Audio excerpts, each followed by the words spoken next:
Bir günü Peygamberimiz sallallahu aleyhi ve sellem Amr'dın үйüne geldi.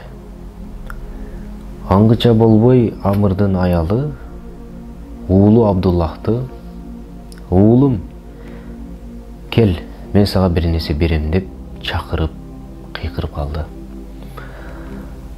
Ага кулагы түшкөн Пайгамбарыбыз саллаллаху алейхи ва саллям "Сен чын эле уулуңа бир нерсе бересиңби, же жөн эле чакырып атасыңбы" деп суроо берет. Анда аялы "Ооба, мен курма берейин дедим эле, ошол үчүн чакырып атам" деп жооп берет. Пайгамбарыбыз саллаллаху алейхи ва салламдын жүргөн жери сабак, өрнөк болгон. Ар дайым жүргөн жеринде бир нерселерди үйрөтүү менен алек болгон. Ошол жерде да бир нерсени үйрөтөйүн деп мына ушул сөздү айтат. Эгерде сен балаңды ушинтип чакырып, бирок келгенден кийин эч нерсе бербесең, анда сен жалганчылардын катарын толуктамаксың дейт. Көрдүңүздөрбү? Эгерде жөн эле "Кел уулум, мен сага бир нерсе берейин дедим эле" деп, ал уулу "Мага апам бир нерсе берет турбайбы" деген таризде чуркап алдыңызга келсе, сиз эч нерсе бербей, "Тиги жумушту кылып койчу" деп, ага кайра жумшоо иретинде бир ишти айтсаңыз, анда билип коюңуз, сиздин ордуңуз ошол жалганчылардын ордун толуктайт. Лейса минна ман гашшана.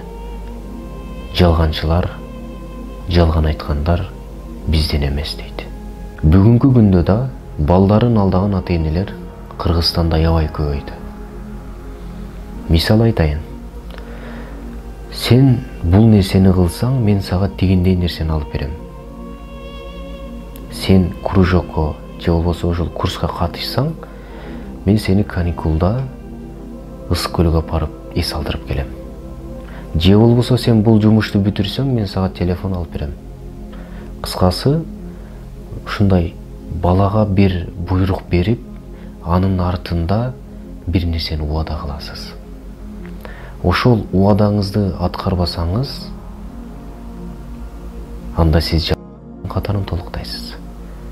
Көпчүлүк ата-энелер ушундай убадаларды беришет, бирок унутуп калышат. Бул балам да дегенсип. Бирок билиңиз ата-энелер, ардактуулар, акылдуулар. Бала эч качан унутпайт. Бала эч качан унутпайт тугандар. Баланын акылы тунук. Ал ар дайым бир нерсени алгандан кийин аны эч качан унутпайт. Бул нерсе бир жолу болсун, эки жолу болсун, үч жолу болсун, төртүнчү жолкусунда ошол убаданы аткарбаганыңызда бала ойлоп калат. Демек, инсан баласы айткандан кийин кылбай койсо боло берет турбайбы? Бул нерсе көнүмүш адат турбайбы? Эмне үчүн мен ушундай нерсе кылбайм? Мен деле айта берем, кайта берем. Мен деле бир убаданы берем, бирок аны аткарбайм. Демек, мага да орус тили менен айтканда можно турбайбы? Ушул нерсе баланын аң сезимине орноп калат. Бул нерсе мейли. Мындан да коркунучтуу, мындан да адамга зыяндуу нерсесин айтайынбы? Кээ бир ата-энелер өз балдарына жалган айтууну үйрөтүп жатышат. Мындайча айтканда, эгерде сен жалганчы болбосоң, мен сага эки дүйнө нааразымын дегендей ишараттар болуп жатат.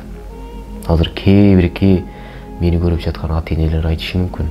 Кантип өзүнүн жанынан, өзүнүн канынан жаралган баласын жалганчы кылсын деп, жалганчы болгонго үйрөтсүн деп. Мен сизге айтайын. Мисалы, бирөө эшик каккылап калды сизге. Ошол эшик артындагы инсан сизге жакпайт, же болбосо карыздоолап келди.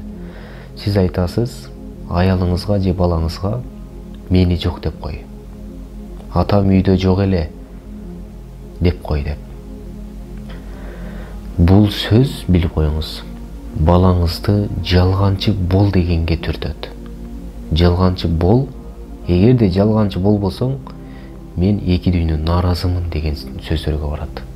Билип коюңуз тууганым, эртең кызыңыз, уулуңуз, атаке, апаке, мен окууга кеттим, мен сабакка кеттим, мен кружокко кеттим, мен курска кеттим деп туруп, клубка кетип калышы мүмкүн. Же болбосо балдар менен жолугушууга кетип калышы мүмкүн. Эгер уулуңуз болсо, башка жанагы жаман достор менен кетиши мүмкүн. Сиз каяктан билесиз? Анткени сиз ошону үйрөтүп атасыз. Мени жок деп кой деп. Эгерде сиздин балаңыз, кызыңыз мен сабакка кеттим, мен мектепке кеттим деп туруп, вечеринкага кетип кала турган болсо, анда сиз кызыңызды да урушпаңыз, кошунаңызды да урушпаңыз, кызыңыздын же балаңыздын досторун да урушпаңыз, күйөөңүздү да урушпаңыз, аялыңызды да урушпаңыз, өзүңүздү урушуңуз. Анткени сиз ушул нерсеге тарбияладыңыз. Сен жалганчы бол дегенге тарбияладыңыз. Эми өзүңүз тарбиялаган, өзүңүз бышырган тамакты өзүңүз жеңиз. Эми эч кимге нааразы болбоңуз. Мугалим начар окутат, же бул университет начар окутат, же болсо бул медресе начар окутат. Менин балам начар чыкты. Жок. Аларда күнөө жок. Күнөө сизде. Сизде күнөө. Мойнуңа алыш керек.